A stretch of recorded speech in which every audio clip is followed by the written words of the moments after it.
Dear students, in this topic, we shall discuss the structure of muscles. Each muscle is composed of thousands of muscle cells.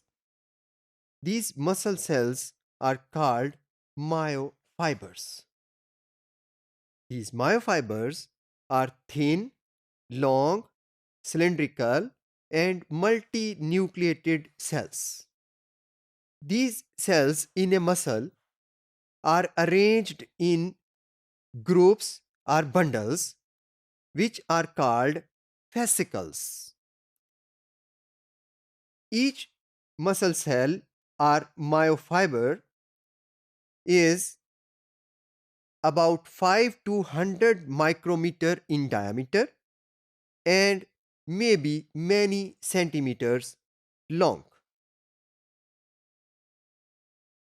Muscle cells जो हैं इनके बाहर आम sales की तरह से प्लाज्मा मेम्ब्रेन होती है, लेकिन इनकी इस मेम्ब्रेन को सार्कोलीमा कहते हैं, जबकि मसल सेल के साइटोप्लाज्म को सार्कोप्लाज्म कहते हैं और इसकी एंडोप्लाज्मिक रेटिकुलम को सार्कोप्लाज्मिक रेटिकुलम कहते हैं. Within each muscle cell there are many myofibrils which are thinner in diameter and run in parallel fashion. Muscle cells जो है वो खुद लंबे सेल्स हैं. अब उन सेल्स के अंदर फिर जो है वो लॉन्ग थ्रेड्स हैं बहुत बड़ी तादाद में जो कि रन करते हैं और इनको मायोफाइब्रिल्स कहते हैं. मायोफाइब्रिल्स जो हैं इनका डायमीटर 1 से लेकर 2 माइक्रोमीटर तक होता है और ये पूरे मसल सेल की लेंथ में पाए जाते हैं. एक सिरे से शुरू होंगे दूसरे सिरे तक मायोफाइब्रिल्स जाते हैं. Dear students, every myofibril is itself composed of myofilaments. Her myofibril के अंदर मजीद छोटे लंबे धागे की तरह के मायोफिलामेंट्स पाए जाते हैं. These myofilaments are of two types. एक थिन फिलामेंट्स हैं which are made up of protein actin, जबकि दूसरे थिक फिलामेंट्स हैं which are composed of protein myosin. Dear students, ये जो थिक और थिन फिलामेंट्स की अरेंजमेंट है मायोफाइब्रिल के अंदर, इसकी वजह से मसल सेल्स में एक ख़ास किस्म का थिन और थिक बैंड्स का एक पैटर्न प्रोड्यूस होता है, जिसमें के लाइट बैंड्स अल्टरनेट करते हैं डार्क कलर के बैंड्स से. इसके नतीजे में मसल सेल्स में स्ट्राइप्ड अपीयरेंस यानी स्टेप्स या स्ट्राइएशंस प्रोड्यूस होती हैं.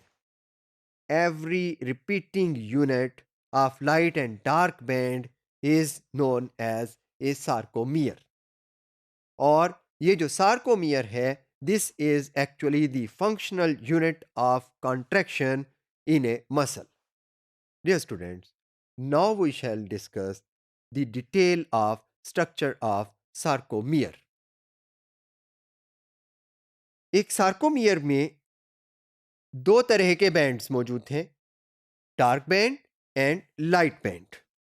Every dark band in the sarcomere is called the A band.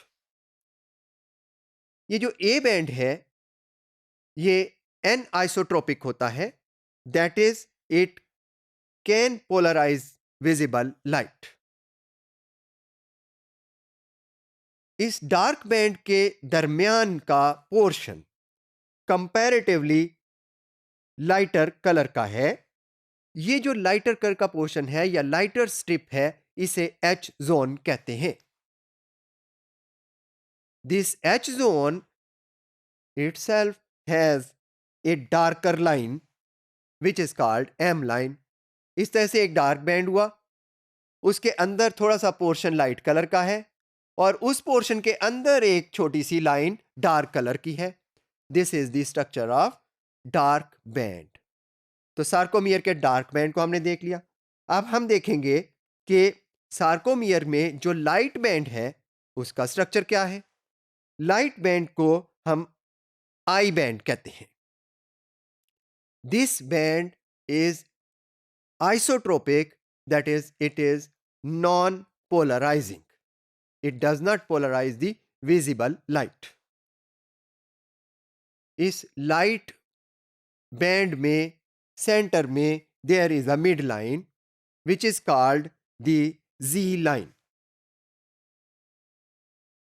एक सार्कोमियर दूसरे सार्कोमियर के साथ अटैच होता है। इस तरह से एक सार्कोमियर जो है एक जी लाइन से अगर शुरू हो रहा है तो दूसरी पे एंड हो रहा है। ये जो दो जी लाइंस ऊपर नीचे आती हैं, जो सक्सेसिव दो जी लाइंस हैं, इनके दरमियान के पोर्शन को हम एक सार्कोमियर कहते हैं। और मुख्तलिफ सार्कोमियर एक दूसरे के साथ अटैच होते हैं और एक लाइन में चलते हैं और लंबा मायोफाइब्रल बनता है।